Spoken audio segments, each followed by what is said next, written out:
নমস্কার, news live বাংলার মহানগর টপে আপনাদের সকলকে স্বাগত। আমি সুপ্রীতি রয়েছে আপনাদের সাথে।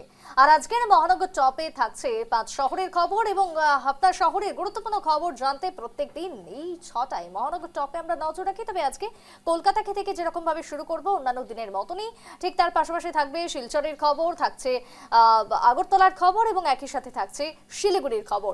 তবে এই মুহূর্তে আমার সাথে প্রতিনিধিরাও জুড়ে গেছেন।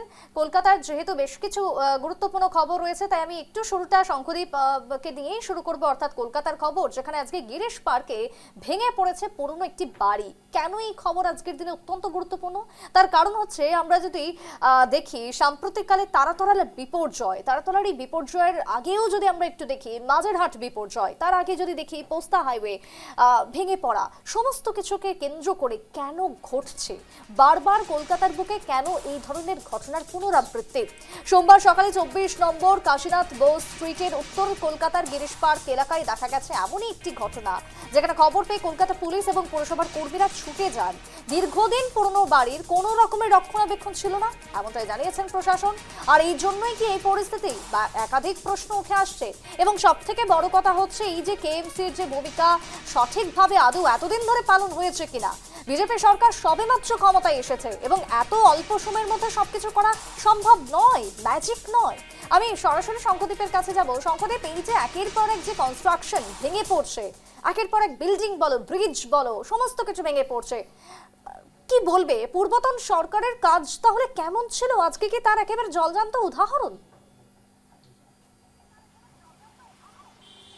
দেখো, দীর্ঘ 15 বছর একটা সরকার সময় পেয়েছে, যেখানে উত্তর কলকাতা মানেই আমরা জানি নস্টালজিয়া, উত্তর কলকাতা মানেই পুরনো একেবারে ছোট গলি, উত্তর কলকাতা মানেই পুরনো দিনের ব্রিটিশ আমলের বাড়ি, যার অধিকাংশই একেবারে জরাজীর্ণ অবস্থায়, যেখানে কেউ বসবাস করেন না। সেই যে বাড়িগুলো, সেই বাড়িগুলো এতদিন ভগ্নপ্রায় অবস্থায় ছিল এবং আজকে যেটা দেখা গেল, প্রায় 100 বর্ষ পুরনো একটি বাড়ি, সেটি একেবারে তাসের ঘরের মতো ভেঙে পড়লো। শেষ দুদিন কলকাতার আবহাওয়ায় কিন্তু কোনো বৃষ্টি বা ঝড়ের সেরকম কিছু আমরা দেখতে পাইনি। আজকে বিকেলের পরে কিছুটা বৃষ্টি হয়েছে, কিন্তু ঘটনাটা হচ্ছে সকালবেলার। একেবারে হুড়মুড়িয়ে 24 নম্বর ওয়ার্ড কাশীনাথ বোস লেন, সেইখানে কিন্তু একেবারে তাসের ঘরের মতো ভেঙে পড়লো একটি পুরনো বাড়ি, যার বয়স আনুমানিক 100 বর্ষেরও বেশি। কলকাতা পুরসভার ভূমিকা নিয়ে যে প্রশ্ন উঠছে, তাহলে এই যে বাড়িগুলো রয়েছে, যেখানে বহু বাড়িতে এমন রয়েছে বিপজ্জনক ঘোষণা হওয়ার পরেও সেই বাড়িগুলোর বিরুদ্ধে কোনো রকম পদক্ষেপ নেওয়া হয়নি।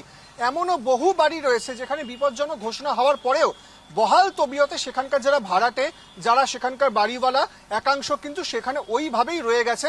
কলকাতায় যদি সেরকম কোনো বড় বিপর্যয় আসে, সেই বাড়িগুলোর ওপরে কোপ পাড়তে পারে জেনেও তারা কিন্তু সেই বাড়ি ছাড়েননি, এমনকি বিপজ্জনক নোটিশ পাওয়ার পরেও বাড়ি ছাড়েননি। আজকে যে ঘটনাটা ঘটেছে, খুব সৌভাগ্যবশত যেটা মনে করা হচ্ছে, সে বাড়িতে কেউ ছিলেন না, যার জন্য হতাহত সংখ্যা এখনো পর্যন্ত শূন্য।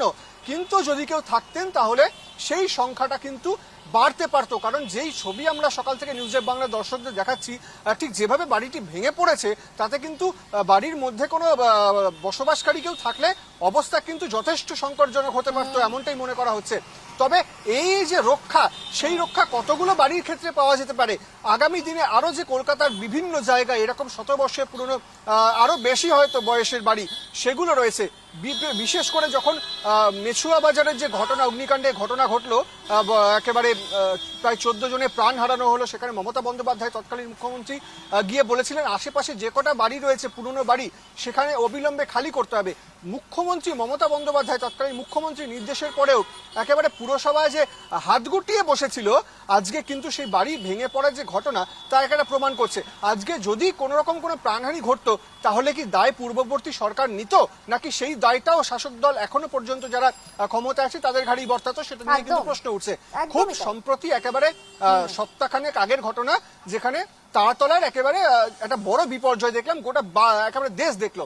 তারপরে আজকের এই বাড়ি ভেঙে পড়াটা আগামী দিন ভবিষ্যতের ক্ষেত্রেও একটা কুইঙ্গিত বহন করছে বলে মনে করা হচ্ছে। কি কাজ করেছে কেএমসি আদৌ কাজ করেছে না নিজেদের পকেট উদারপূর্তিতায় ব্যস্ত ছিল? সেই প্রশ্নটা আজকে উঠতে বাধ্য হচ্ছে। এবং পুরনো সরকারের কাজের আজকে খেসারত কোথাও গিয়ে দিতে হচ্ছে নতুন সরকারকে। কত কাজ একসাথে এখন করা পসিবল রয়েছে বিজেপি সরকারের, সেটাই এখন প্রশ্ন। কারণ এইভাবে দুর্নীতি, একের পর এক ভাঙড়, একের পর এক সমস্ত জায়গাতে যেন দুর্নীতি ছেয়ে গেছিল।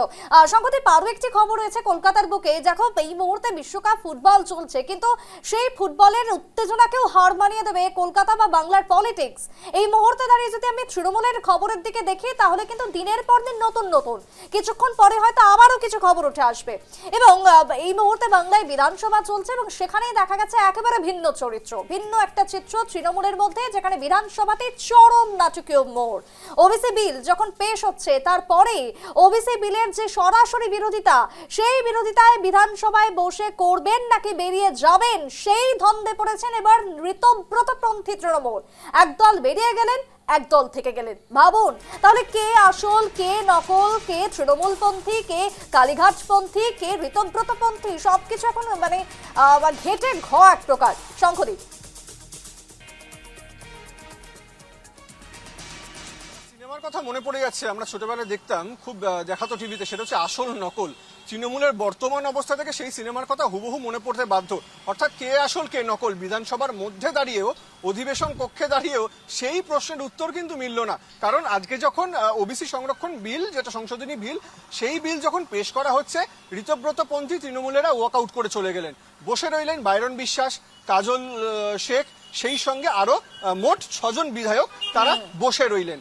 পরবর্তীকালে জানা গেল ভোটাভুটির সময় দরজা বন্ধ থাকে, সেই কারণে তারা বসেছিলেন, বেরোতে পারেননি। যখন দরজা খোলা হলো, ঋতব্রতপন্থী তৃণমূলের অধিকাংশ বিধায়ক বাইরে, ভেতরে বসে কাজল শেখ, বাইরন বিশ্বাস সহ আরো 4 জন, মানে মোট 6 জন। অর্থাৎ বিধানসভার মধ্যেই তাহলে কি ফাটল দেখা দিচ্ছে ঋতব্রত শিবিরের। যেই ঋতব্রত শিবির একেবারে দেখা গিয়েছিল তৃণমূলকে ভেঙে খান খান করে দেওয়ার উদ্দেশ্যে, তারা নিজেরা বৈঠক করছেন, দলের লোগো ব্যবহার করে, নাম ব্যবহার করে, কখনো কাউন্সিলরদের নিয়ে, কখনো বিধায়কদের নিয়ে তারা বৈঠক করছেন, তারা নিজেরা নিজেদের কর্মসূচি ঘোষণা করছেন। ঠিক যেই জায়গাটায় একত্রিত হওয়া প্রয়োজন, অর্থাৎ বিধানসভা কক্ষের মধ্যে, যখন শাসক দল কোনো বিল আনবে, সেই বিলের বিরোধিতা করবেন কি করবেন না, তারা ওয়াকআউট করবেন কি করবেন না, সেই বিলকে সমর্থন করবেন কি করবেন না, তার একটা আগে থেকে হুইপ জারি করা থাকে যে কোনো বিরোধী দল বা শাসক দলের ক্ষেত্রে। সেই পরিপ্রেক্ষিতে দেখা যাচ্ছে আজকে ঋতব্রত বন্দ্যোপাধ্যায়রা যখন সন্দীপন সাহারা বেরিয়ে গেলেন, তখন বসে রইলেন বাইরন বিশ্বাস, কাজল শেখ সহ ঋতব্রত ঘনিষ্ঠ তৃণমূলের, ঋতব্রতপন্থী তৃণমূলের প্রায় 6 থেকে 7 জন বিধায়ক। তারপরেই প্রশ্ন উঠছে, তাহলে কি তৃণমূল ভাঙতে গিয়ে নিজেদের দলেই ভাঙন ডাকলেন ঋতব্রতরা?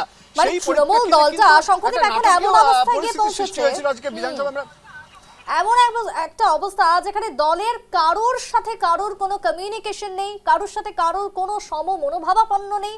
সব মিলিয়ে দলটা এখন কোন দিকে যাবে, হাওয়া কোন দিকে ভারী, সেদিকেই যেন পথ খুঁজছে। সেই ছবিটা আজকে বিধানসভার ভেতর থেকে খোদ উঠে আসলো। শঙ্করদীপ, তোমাকে আমি আপাতত ধন্যবাদ জানাবো।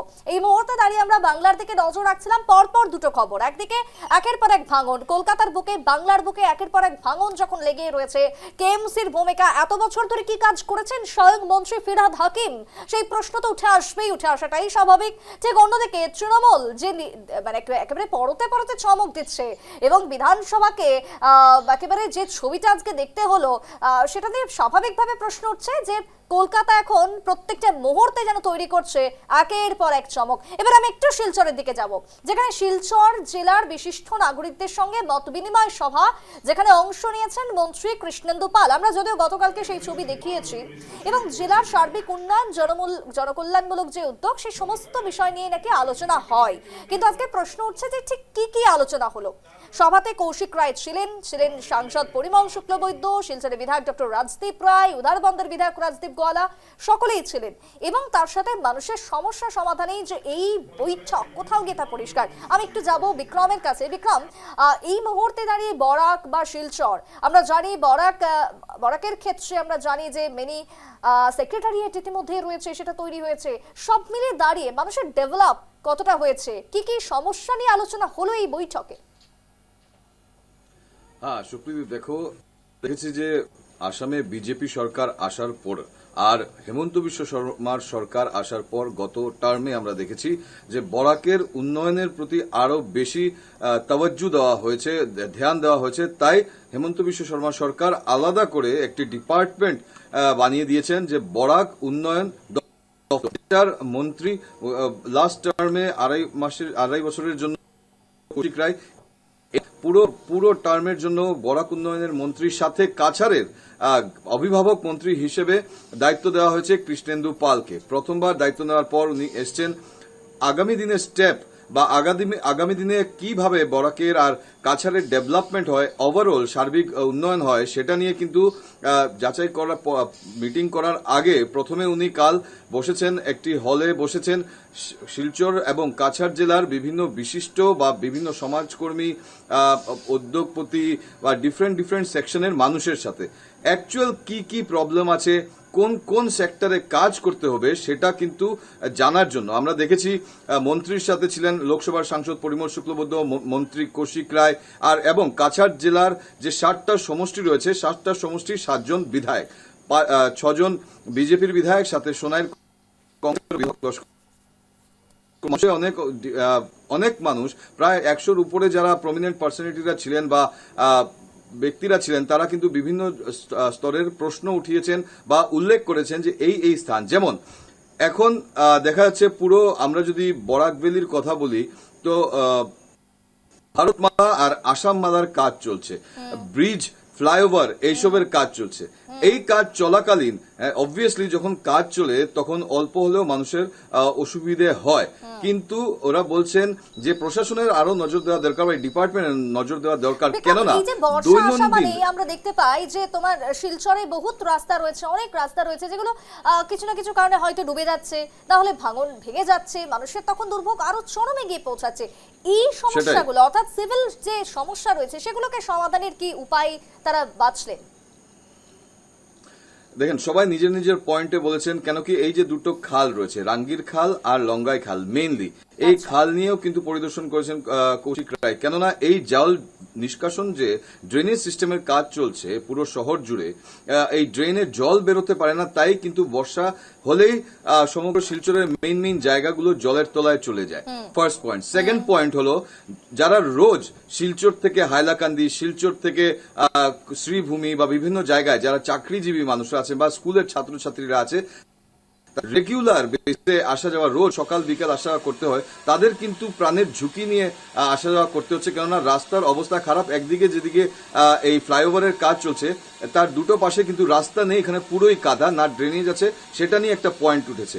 তারপর যে পয়েন্টটা হলো যে ট্রাফিক জ্যাম, এই যে ই রিক্সাগুলো এন্টায়ার সিটিতে ঘুরে অনেক ডিফারেন্ট ডিস্ট্রিক্টে, যেমন হাইলাকান্দির থেকেও এসে শিলচরে ঢুকছে, শ্রীভূমি থেকে এসে শিলচরে ঢুকছে। তো এটা নিয়ে ট্রাফিক ব্যবস্থা কি করা যায়, কেন কি এই যে যানজট সমস্যাটা সবচেয়ে বেশি। ফ্লাইওভারের কথা উঠেছে, অল টোটাল যেটা কথা উঠে এসছে, তারপর মন্ত্রী বলেছেন যে কেন কি শিলচর দেখো প্ল্যান্ট শহর নয়, এটা একটা প্ল্যান্ট সিটি নয়, তো একটা প্ল্যান বানাতে হবে, আর সেটার জন্য কিন্তু সরকার, ডিপার্টমেন্ট আর যারা লোক রয়েছেন, নাগরিক রয়েছেন, তাদেরকে স্বতঃস্ফূর্তভাবে একসাথে হাতে হাত মিলিয়ে কাজ করতে হবে। আর তাই ভেরি রিসেন্টলি কাজ শুরু হবে ফ্লাইওভারের, যেটা অতি প্রতীক্ষিত, এটা অলরেডি স্যাংশন হয়ে গেছে, এখন এভিকশনেরও কাজ শুরু হবে। তাই এইটাতে যেন কেউ বাধা না দেয়, সেটারও শিলচরকে উন্নয়ন করাই হচ্ছে মূল লক্ষ্য, এবং সেই নিয়ে বৈঠক। বিক্রম, আমি তোমাকে আপাতত ধন্যবাদ জানাবো, এবং এই নিয়ে যে বাইট বা যে বক্তব্য উঠে এসেছে আমি একটু রাখবো।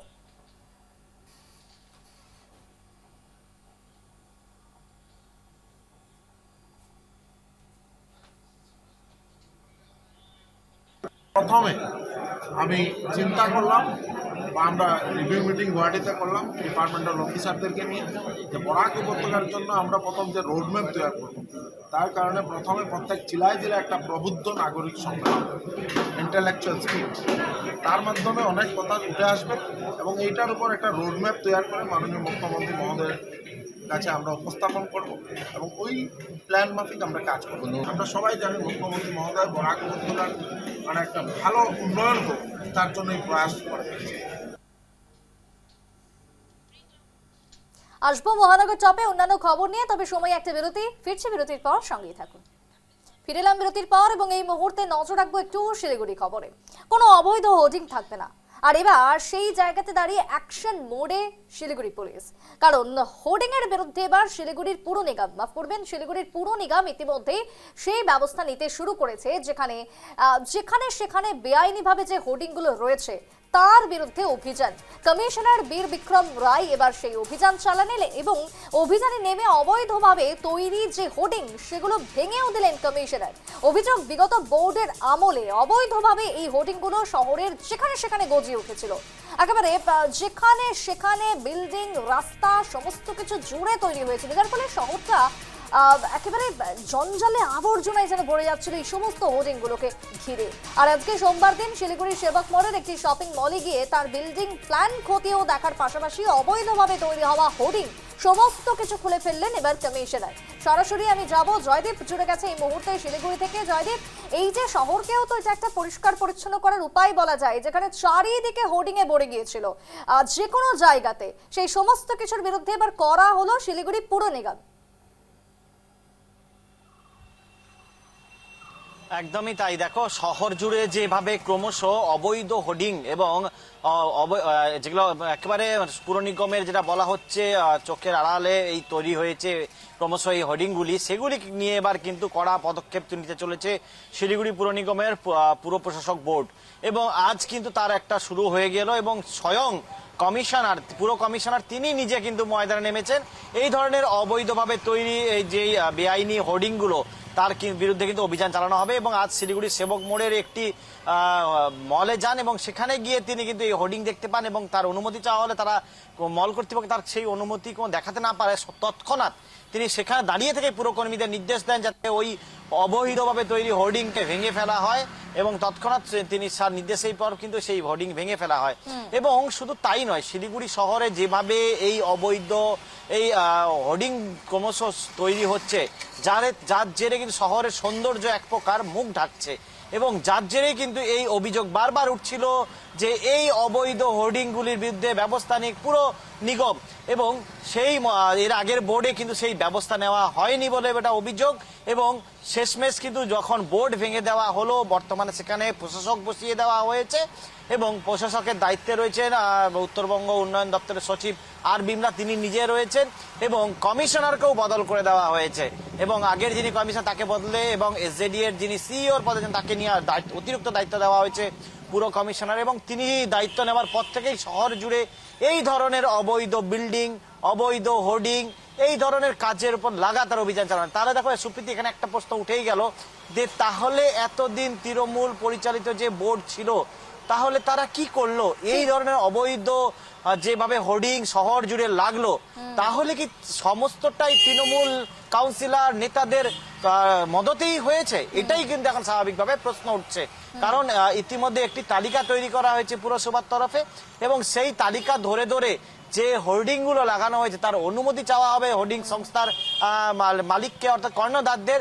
তারা যদি পর্যাপ্ত অনুমতি দেখাতে পারে তবে হোর্ডিং থাকবে এবং না হলে কিন্তু তার বিরুদ্ধে ব্যবস্থা নেবে। এটা কিন্তু আজকে স্পষ্ট। একদিকে এতদিন কেএমসি বা কি করেছে এবং অন্যদিকে এতদিন শিলিগুড়ি পুর নিগমই বা কি করেছে?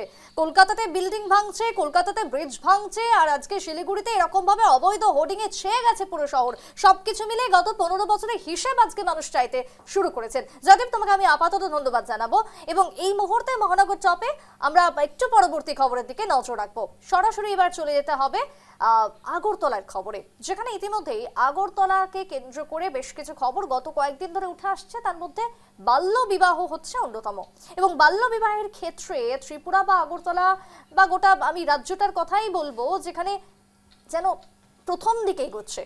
আমরা যদি গ্রাফ দেখি, বাল্যবিবাহের যদি রেকর্ড দেখি, সেক্ষেত্রে ত্রিপুরার অবস্থা কিন্তু খুবই শোচনীয় এবং ত্রিপুরা ইতিমধ্যে সেই বিষয় নিয়ে একটি বিশেষ বৈঠক আজকে দেখাচ্ছি আমরা সেই ছবি। দেশকে বাল্যবিবাহের অভিশাপ থেকে মুক্ত করতে এক প্রকার অঙ্গীকারবদ্ধ হচ্ছে এই সরকার এবং যেখানে আমি একটু দেখাবো, যেখানে ত্রিপুরা সফরে গিয়েই বার্তা দিলেন কেন্দ্রীয় মহিলা শিশু কল্যাণ বিকাশ দপ্তরের মন্ত্রী অন্নপূর্ণা দেবী। তিনি ঠিক কি বললেন আগে একটু রাখবো। अभियान ये चल रहा है बाल विवाह मुक्त भारत, जो हमारे बाल संरक्षण आयोग के अध्यक्ष हैं, सदस्य हैं या फिर महिला आयोग, तो अलग अलग सबके माध्यम से इस तरह के जो अभियान है, जो ये सामाजिक जो ये समस्याएं हैं, इससे हम मुक्ति पालेंगे, उससे हम दूर करेंगे। डबल इंक्रीज की बात हो रही है, तो सोशल पेंशन लगभग हर स्टेट में है, लेकिन ऐसा देखा जाता है कुछ डबल इंजिन তো ভোপাল যেহেতু রয়েছে আমার সাথে, ভোপাল এই যে বাল্যবিবাহকে কেন্দ্র করে গোটা দেশ জুড়ে এই পদক্ষেপ চলছে যাতে করে বন্ধ করা যায়, ত্রিপুরার অবস্থাটা আমি একটু জানতে চাইবো যে ঠিক কি বলছো, ত্রিপুরা কেমন রয়েছে বাল্যবিবাহের দিক থেকে? দেখো, এ বিষয়ে সবচেয়ে বেশি যার কথা আমরা গুরুত্ব দিতে পারি তিনি হচ্ছেন ত্রিপুরার মুখ্যমন্ত্রী। খোদ মুখ্যমন্ত্রী কিন্তু কিছুদিন আগে উদ্বেগ প্রকাশ করে বলেছিলেন যে ত্রিপুরায় বাল্যবিবাহের যে সংখ্যাটা সেটা উদ্বেগজনকভাবে বাড়ছে এবং এটাকে একটা সামাজিক ব্যাধি হিসাবে তিনি দেখানোর চেষ্টা করেছেন। বিশেষ করে সিপাহীজলা এবং ধলাই জেলাতে এই বাল্যবিবাহের প্রবণতাটা বেশি। আজকেও কেন্দ্রীয় মন্ত্রী কার্যত এই অভিযোগটাকে বা এই বর্তমান অবস্থানটাকে অস্বীকার করতে পারেননি। তিনি বলেছেন পঞ্চায়েত স্তর পর্যন্ত মানে এক এক জায়গায় এক এক রকম আধিকারিককে সেখানে নিয়োগ করা হচ্ছে শুধুমাত্র এই বাল্যবিবাহ রোধে মানে কঠোর ব্যবস্থা গ্রহণের জন্য। তিনি সামাজিক সচেতনতার উপর জোর দেওয়ার চেষ্টা করেছেন, বলেছেন সংশ্লিষ্ট ক্ষেত্রে যদি এরকম অভিযোগ উঠে আসে তবে তৎক্ষণাৎ সংশ্লিষ্ট প্রশাসনের কাছে অভিযোগ জানানোর জন্য। যদিও তিনি কিছুটা আত্মসন্তুষ্টির কথা কিন্তু তার মুখে শোনা যায় যে তিনি বলছেন যে রিপোর্টিং কিন্তু বেশি হচ্ছে। আগে রিপোর্টিং এতটা হতো না, তাই হয়তো পরিসংখ্যানে ততটা ঊর্ধ্বমুখী ছিল না। তার বক্তব্য হচ্ছে ইদানিং রিপোর্টিং বেশি হচ্ছে, তার কারণেই এখন বাল্যবিবাহের যে প্রবণতা বৃদ্ধি পেয়েছে সেটা কার্যত সামনে উঠে আসছে। সব মিলিয়ে বলা যেতে পারে নিঃসন্দেহে ত্রিপুরার জন্য উত্তর পূর্বাঞ্চলের অন্যান্য রাজ্যের মতো বাল্যবিবাহ একটা বড় ইস্যু এবং সেই ইস্যুতে সামাজিক সচেতনতার যেমন প্রয়োজন রয়েছে তেমনি আইনের কঠোর প্রয়োগেরও কিন্তু প্রয়োজন রয়েছে।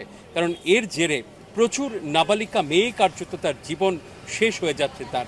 আমরা এরকম বেশ কিছু খবর গত কয়েকদিনে তুলে ধরেছি যেখানে বলছিল যে 17 বছরের মেয়ে, তার সন্তান রয়েছে 2 বছরের, সে পড়াশোনা করতে চায় কিন্তু সামাজিক চাপে তার জীবন কার্যত ধ্বংসের মধ্যে চলে গেছে।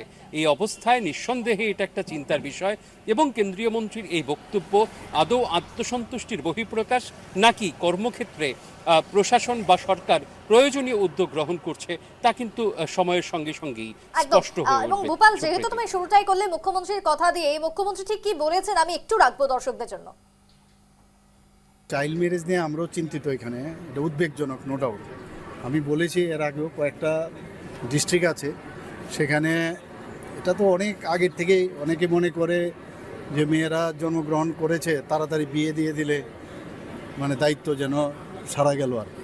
তো সেই জায়গায় দাঁড়িয়ে, কারণ তার এটা কিন্তু ফিজিক্যালিও প্রবলেম, মানে যদি আমরা মেডিকেলিও দেখি সেটাও কিন্তু প্রবলেম। এবং ওই কারণেই আমরা বলছি যে কমসে কম 18 বছরের আগে যেন কাউকে বিয়ে না দেওয়া হয়। এর জন্য এই কারণেই অনেকগুলো প্রকল্প আমরা নিই।